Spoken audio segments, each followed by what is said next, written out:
Assalomu alaykum aziz obunachilar. Mana singlim, tug'ishgan singlim Feruza mendan keyin oilamizda ikkinchi bo'lib 40 kunlik ochlik qildi. Mana 40 kundan beri faqat suv ichdi. Hozirgi holati, birinchi boshlaganda vesing qancha edi singlim? 87.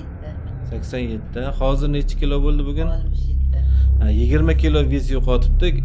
Bu narsa ves yo'qotish uchun emas, katta stress bo'lgani uchun hamma joyda sog'lig'ida muammolar paydo bo'ldi. Qo'l barmoqlari ishlamadi, oyoqda suyak yemirilish tashxisi qo'yildi va boshqa. Shundan keyin birinchi 18 kun bu safargi 40 kunlik suvda ochlik qildi. 18 kunda 3 kun suv ham ochlik qilgan, suvsiz.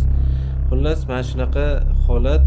Endi mana bugun ochishini ko'ramiz. Mana 40 kundan keyin birinchi ayron, echki qatig'ida ayron qildik. Mana yog'i mayin bo'ladi, shuning uchun oshqozonga yoqimli bo'ladi. Bu yog'iga bir haftacha mana shunaqa suyuqliklar bilan yuriladi.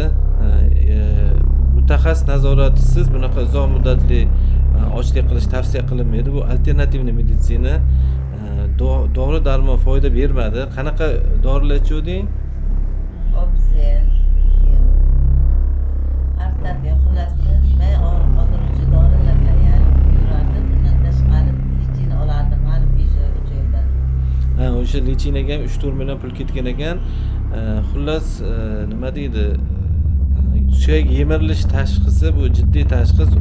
Umuman ishlashga odam yaramaydi, qo'l oyoq og'rib, keyin yana revmatizm ham deb tashxis qo'yishgan. Har xil tashxislar qo'yishdi, lekin xudo xolasa mana 40 kunlikdan keyin yaxshi bo'ldimi shular? Hozir Yaxshi, barmoqlarim yaxshi ishlayapti.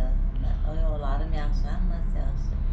bo'ldi. Mana hozir mana 40 kundan keyin birinchi taom ichishini ko'ramiz. Qani? Singlim. Bismillah deb.